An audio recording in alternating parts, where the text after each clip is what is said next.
पंचायत आज तक at वाराणसी।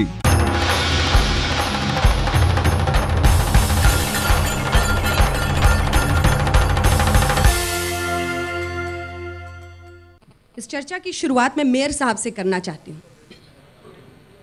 तो मेयर साहब जी, अभी तक तो आप बहुत उत्तेजना में बोल रहे थे जब तक मुख्तार अब्बास नकवी जी यहाँ पर थे। आप क्या नरेंद्र मोदी का बनारस पहुंचने का इंतजार कर रहे थे?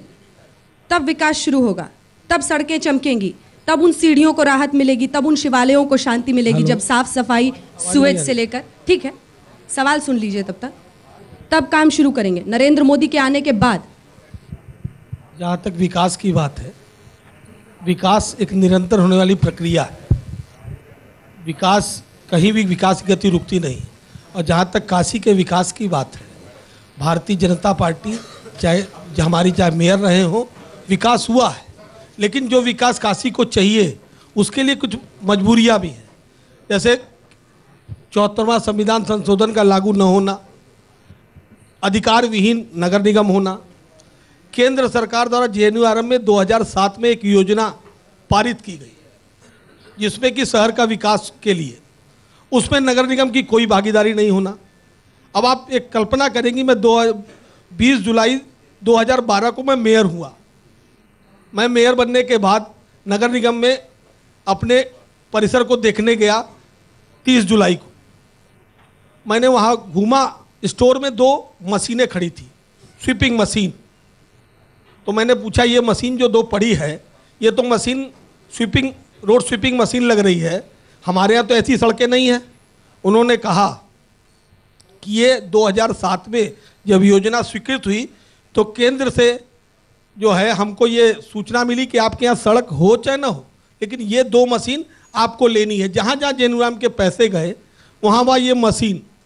अब आप जल निगम को आपने काम दिया, जल निगम ने काम कर रहा एजेंसी है, उसमें कोई सहभागिता न नगर के किसी बुद्धिजीवी की है न नगर निगम की है।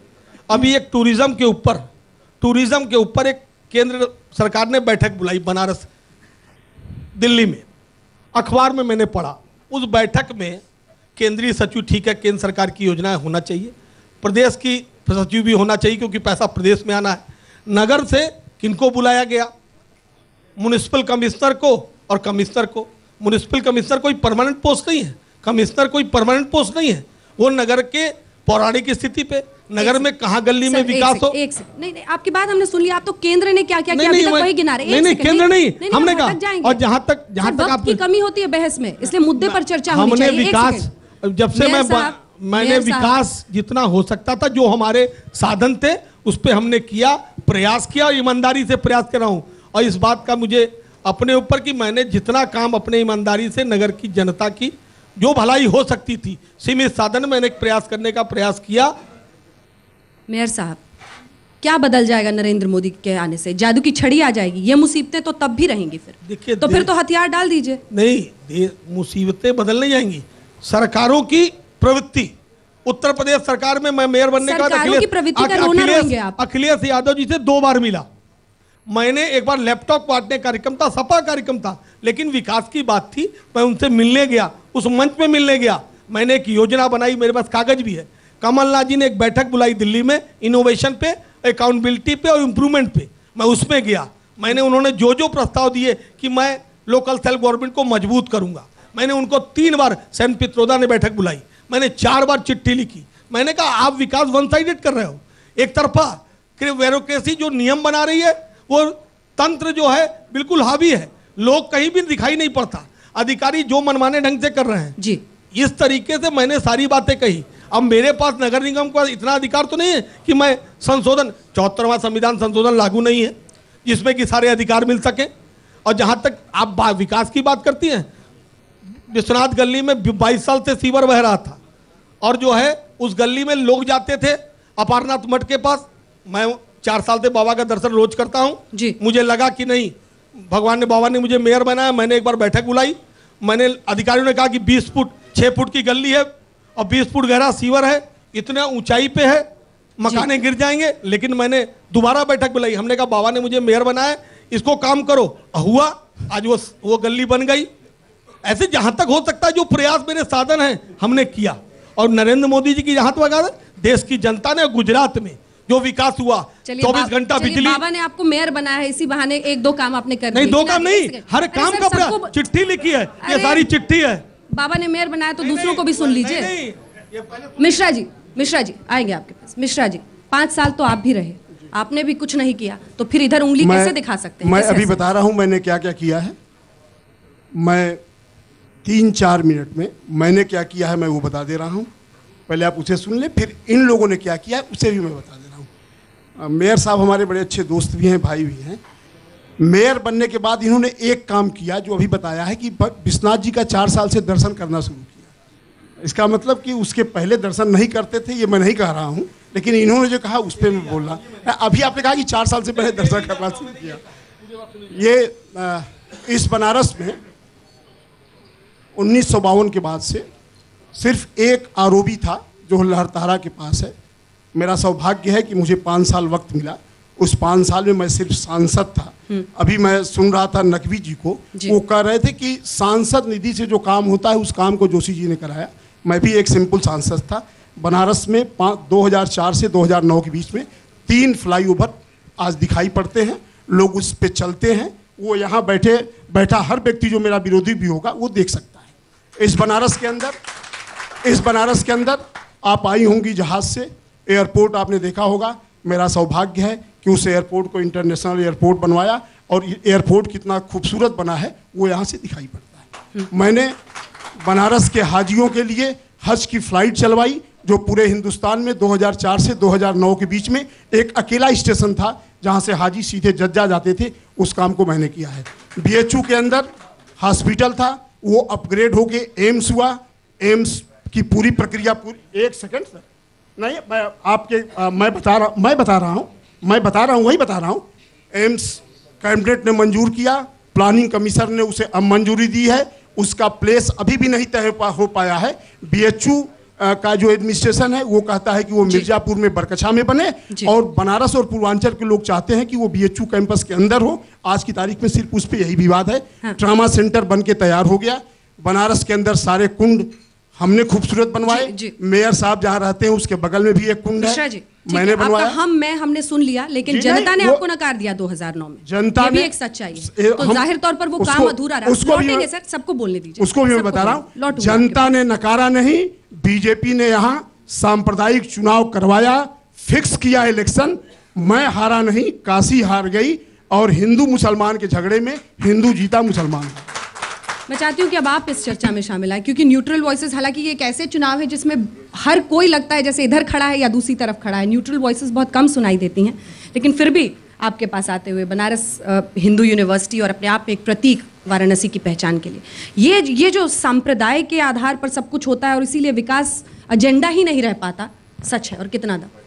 देखिए, जहाँ तक बनारस के चुनाव का संदर्भ, मैंने जो चुनाव का अध्ययन किया है, पहले तो ये बात मैं मानने को कतई तैयार नहीं हूँ कि बनारस में जातिगत चुनाव होते हैं और बनारस में सांप्रदायिक चुनाव होते हैं। सांप्रदायिक चुनाव नहीं होता। वोटों का ध्रुवीकरण संप्रदाय के आधार पर हिंदू मुसलमान के ऊपर होता रहा।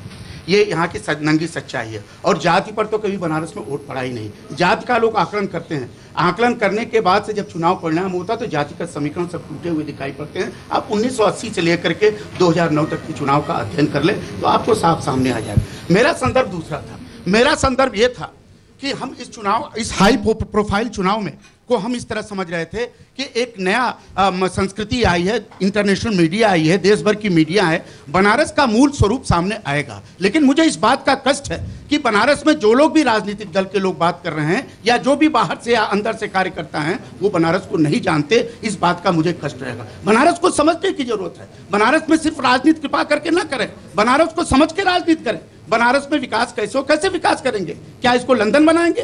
क्या इसको पेरिस बनाएंगे? क्या ये दुनिया का ऐसा टूरिस्ट प्लेस होगा जो विदेश के लोग आएंगे तो विदेश जाते ही हैं? बनारस को कृपा करके बनारस रहने दें। बनारस की लकड़ी के खिलौनों का क्या होगा? बनारस के साड़ी उद्योग का क्या होगा? बनारस के कालीन उद्योग का क्या होगा? बनारस के तांबे और पीतल के उद्योग का क्या होगा? बनारस की टिकुली और चूड़ी उद्योग का क्या होगा? बनारस के माथे के टीका का उद्योग का क्या होगा? ये सारे उद्योग थे जो स्किल पर आधारित थे, और स्किल पर आधारित ये उद्योग बनारस में रोजगार मुहैया कराए थे। पिछले 65 सालों से ये स्किल धीरे धीरे खत्म हो गया।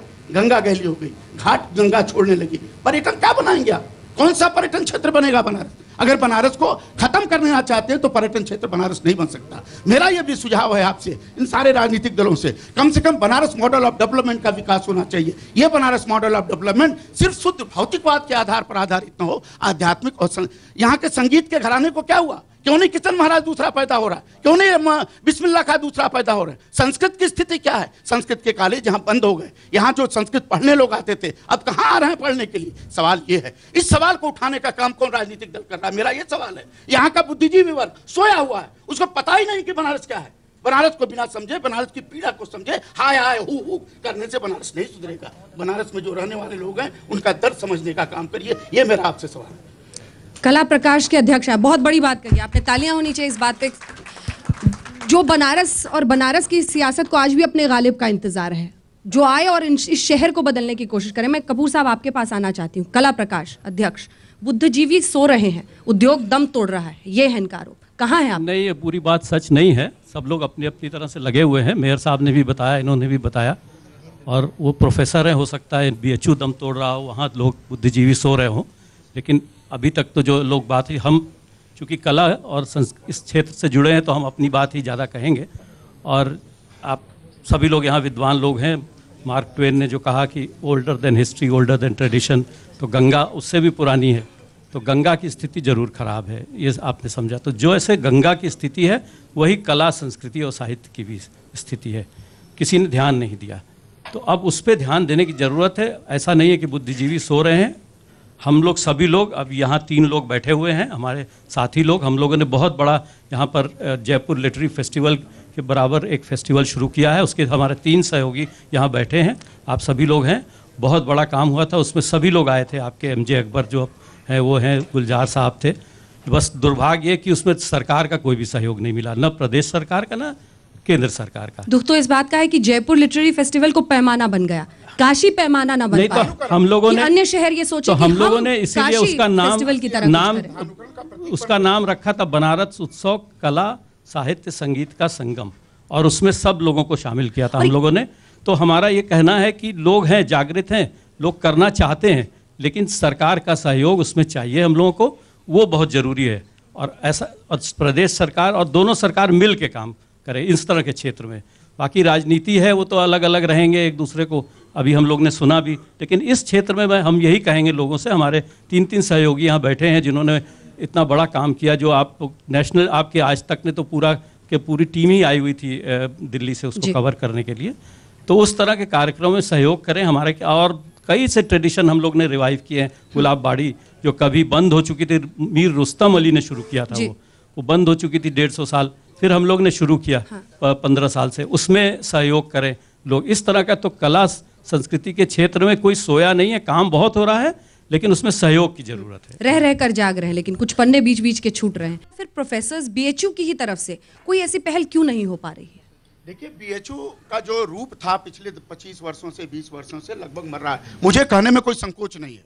BHU को लोग सूकर संस्कृति का पर्याय बन गए, सीधी सी। एक तो परसेंटेज ऑफ वोट उनका कम रहता है, उनको तनख्वाह चाहिए और उनको विदेश ट्रिप चाहिए। बनारस से उनको कुछ लेना देना नहीं है, न बनारस पर वो बात करते हैं, न बनारस के बारे में निकल रहे हैं। इतना बड़ा हाई फाई चुनाव हो रहा है, कितने प्रोफेसर सड़क पर हैं? क्या उनका लोकतंत्र में भागीदारी नहीं है? चाहना उनको सब है, लेकिन लोकतंत्र में भागीदारी नहीं। ये देश के समस्त बुद्धिजीवियों की स्थिति है। ये बुद्धिजीवी सिर्फ विचारों में के खड़मंडल में, विचारों के भटकाव में गुम करके रह जाते हैं, विचारों के सकारात्मक रूप देने का काम नहीं कर। मैं भी उसमें हूँ, मुझे इस बात की पीड़ा होती है। आखिर में संस्कृत के बारे में, बनारस के बारे में काशी हिंदू विश्वविद्यालय ने बनारस के बारे में मॉडल क्यों नहीं बनाया? यही त्रिपाठी जो बैठे हुए हैं, गंगा के बारे में इन्होंने बार बार उठाया। इनको कितने विश्वविद्यालय के पास सहयोग किया? नहीं किया। इसका मतलब है कि विश्वविद्यालय के लोग अपने अपने रिसर्च में काम करते हैं, सेल्फ इंटरेस्ट में। उन्होंने, कपूर साहब ने बात की सरकारी सहयोग। कबीर को कौन सा सरकारी सहयोग मिला था? तुलसी को कौन सा सरकारी सहयोग मिला था? कीलाराम को कौन सा सरकारी सहयोग मिला था? रविदास को कौन सा सरकारी सहयोग मिला था? संकट मोचन संगीत समारोह, एक मिनट जी, 25 नहीं है, आप अधिक बोल रहे हैं, 19% है। आप 19% है, वो खुद के 19% मैं तो खुद ही कह रहा हूं, आप क्यों चिल्ला रहे हैं जी? 8% में मान लिया, हम 0% मान के चल रहे हैं। हम 0% मान लिए, तो ही तो हम अपना रोना खुदे रो रहे हैं आपसे। आप क्यों चिल्ला रहे हैं उसमें? ये तो बुद्धिजीवी बना रहा उसका संकट तो ये मेरा ये कहना है संकट मोचन हम क्या नेता हैं? हम भारतीय जनता पार्टी या कांग्रेस या सपा के नेता हैं? फालतू वाली बात करते हैं। कुछ सवाल लेंगे विश्व की तो भी हम लोग बाहर क्यों जाते हैं पढ़ने? यही तो संकट है, यही संकट है। आप शिक्षा सही तरीके से देते नहीं। शिक्षा सही बात है, ये भी मान लिया। देखिए आपको तब पता नहीं, आप पढ़े लिखे हैं ही नहीं, इसलिए आप पढ़ाने की बात मत करिए। प्लीज प्लीज भाषा आप अनपढ़ लोग हैं, आप पढ़े लिखे लोग हैं नहीं, पढ़ने की बात मत करिए। भाषा का संयम नहीं, लेकिन आप एक सेकंड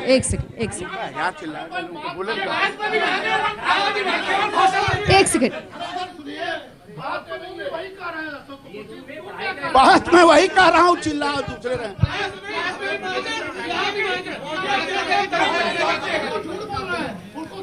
दिक्कत यह है कि शिक्षा देने वाले उधर उंगली उठाते हैं, राजनीति करने वाले इधर उंगली उठाते हैं। और जो बात को भटकाइए मत। नहीं, लेकिन एक मौलिक सवाल जो उन्होंने उठाया वो महत्वपूर्ण है। एक सेकंड, क्या प्रोफेसर्स में भी अब राजनीति इतनी हावी है? कोई इस तरफ है? और मुझे स्वीकार, क्योंकि मैं बीएचयू गई हूँ, मैंने देखा है। मैं स्वीकार करने में मुझे कोई संकोच नहीं है।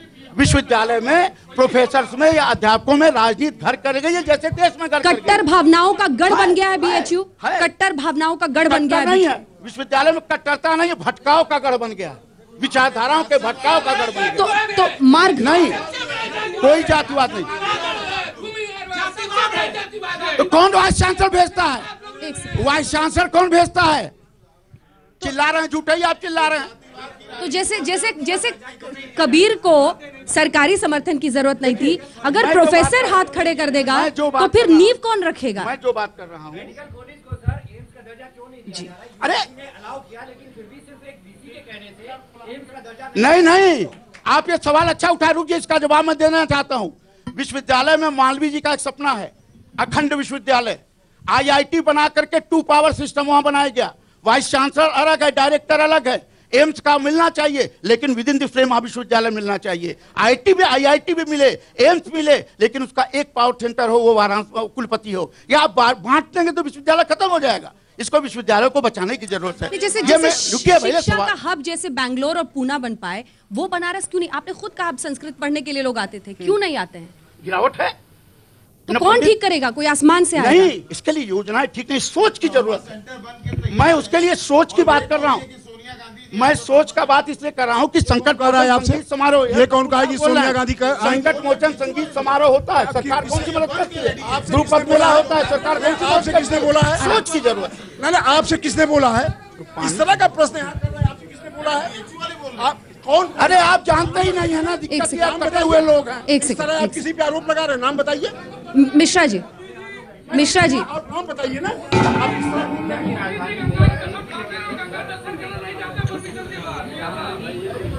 चलिए जल्दी कंक्लूडिंग रिमार्क्स अगर एक लाइन की आ जाए आप लोगों से, फिर इस सभा का अंत करेंगे।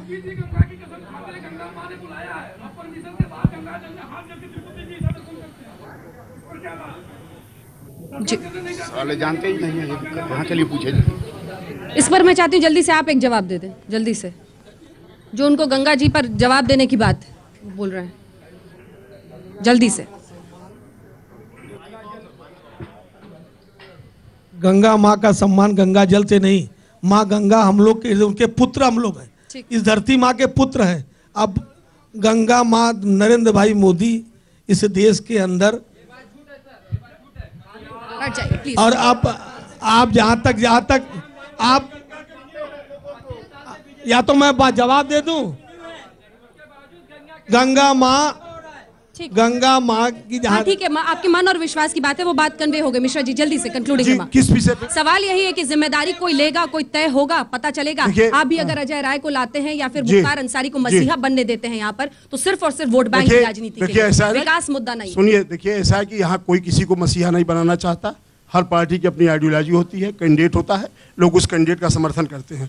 अभी बात बनारस के इंटेलेक्चुअल्स के बारे में हो रही थी, वो डिबेट कुछ डिस्टर्ब हो गई। मैं 1 मिनट उसमें इंटरफियर कर रहा हूँ, बातें खत्म हो गई हैं। इंटेलेक्चुअल का मतलब सिर्फ जो बीएचयू में प्रोफेसर्स हैं या टीचर्स हैं वही नहीं इंटेलेक्चुअल हैं।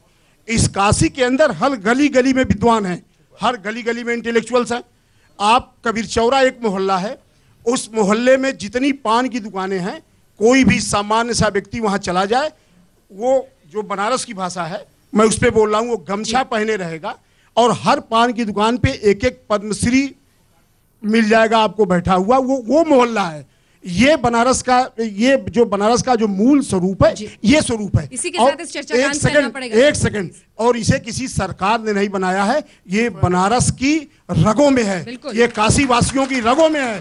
ये बनारस की कला किसी सरकारी सहयोग का मोहताज नहीं कभी रहा है, और वो है। आज सिर्फ हमारा ये अनुरोध है कि जो बड़ी बड़ी बातें बनारस की विकास के लिए हो रही हैं, जिसे आज ये लोग प्रधानमंत्री का उम्मीदवार बना के प्रधानमंत्री के नाम पे वोट मांग रहे हैं, पिछले चुनाव में इसी बनारस में मुरली मनोहर जोशी जी को भी प्रधानमंत्री बना के वोट मांगा गया था। उनको नहीं, अब आप कह रहे हैं नहीं, हम कह रहे हैं ना, चुनाव में लड़ा था, आप लड़ा था, नहीं। देखिए भाई, हमने